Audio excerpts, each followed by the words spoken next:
Many of us know Game Grumps for their comedy videos and laughter. No, germs. But Game Grumps is also incorporated, so in addition to being a founder of a comedy channel, Aaron is the CEO of a company. Comedy and business can sometimes feel like separate spheres, but here we're seeing them converge, which I think makes for an interesting study. Let's start with a quick overview of the channel. So when John Jafari and Aaron started the show in 2012, they posted their Let's Play videos daily, moving to 2 uploads a day in 2013 when John left. The channel grew significantly that first year, attracting about 1 million subscribers. When Dan joined, Game Grumps moved to 3 uploads a day and added several spin-off formats like Steam Train, Table Flip, and Grumpcade, featuring a rotating cast as well as fan-submitted Game Grumps animateds. Aaron continued sporadic uploads on his personal channel, Ego Raptor, and Game Grumps started a second channel called Grump Out, featuring behind-the-scenes content. If we look at the subscriber growth of Game Grumps since Dan joined the show, and remember we started off around 1 million in June of 2013, you'll see the biggest rate of growth happened in these first 3 years, where subscribers more than tripled from about 1 million to over 3 million. Then it continued to increase but more slowly, and finally the total sub count grew by about 100,000 in the 2 years leading up to this video.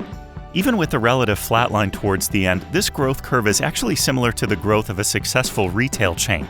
Take Best Buy, for example. In 1987, Best Buy had 24 stores. Just 6 years later, 151. That number quadrupled by the early 2000s. But then it started to change. The rate of expansion slowed down as Best Buy saturated the market with more and more stores. Sometimes companies will even oversaturate the market, which we saw with the world's largest single-chain restaurant, Subway, who's actually been closing thousands of stores in the last few years. So Best Buy's brick-and-mortar growth slowed down, and because of this, in order to continue growing as a company, Best Buy had to switch their focus to what they called organic growth. That is, instead of building more stores, they needed to increase sales within existing stores. I remember this particularly well because I actually worked there during this exact transition. We see a similar pattern with Game Grumps. Their fastest subscriber growth is likely behind them. Now the focus has shifted to organic growth, or increasing revenue within the existing fan base.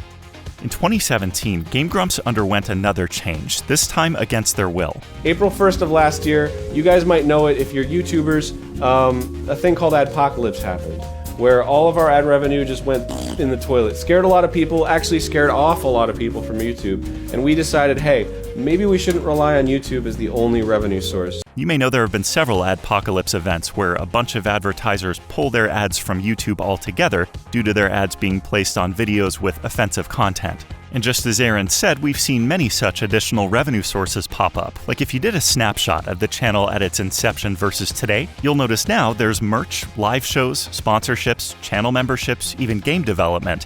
Then in 2019, The Hollywood Reporter announced that Game Grumps signed with the talent agency juggernaut CAA, Creative Artist Agency. They've managed everyone from Jennifer Hudson to Tom Hanks, Will Ferrell, Zendaya, way too many to name here, but this led to the book publishing deal for Ghost Hunters Adventure Club. One interesting side note is CAA was originally formed back in 1975 by a group of talent agents who left William Morris, the same agency who signed Dan's band, NSP, back in 2018. Brian and I met, we did our New York show, which was a big deal, and then we met we signed with William Morris, which is like a huge entertainment company. So this all points to a strategy that embraces organic growth and now pushes into brand new non-Game Grumps product offerings altogether, and even entirely new businesses, like Aaron's Real Good Touring Company. And what keeps the lights on in any business? Cash flow. This one's a little bit tricky to speak about intelligently since private companies are not required to report earnings to the SEC like a public company like Apple, and with all of those different revenue sources, anything else is really just speculation. For example, one of the most popular analytics sites, Social Blade, gives us a range estimate of video earnings. But noticing this tremendous range, this isn't really telling us a whole lot. I've had several monetized channels over the last decade, and I've checked my own statistics from time to time, and the earnings estimates are understandably not very accurate. They're all figures that don't have full access to private data that only creators themselves have access to, like video watch time and click-through rates, which would have a big impact on this estimate. So for me, the only useful takeaway from something like this is, okay, we know the monthly number isn't 0, and we know it probably isn't 7 figures. Now, based on the multiple employees, the purchase of an office, game development, etc., annual earnings are probably into the millions, but trying to form a definitive picture of profits does seem a bit futile. Looking at content as it relates to business decisions, Game Grumps made a notable shift in their uploads in 2020. Fewer but longer episodes. Remember, when Dan joined the show, it was 3 a day, which, speaking as someone who has attempted a Let's Play channel before, is a considerably large number of episodes. But at the moment, you'll notice it's 1 a day plus some weekly fan content. This was to appeal to the ever-changing YouTube algorithm that began to favor watch time over views. That is to say, if I'm a viewer and I click on an episode, it's easier in theory to get me to continue watching this one longer video than it is to get me to click on 2 additional shorter videos and watch those. Why?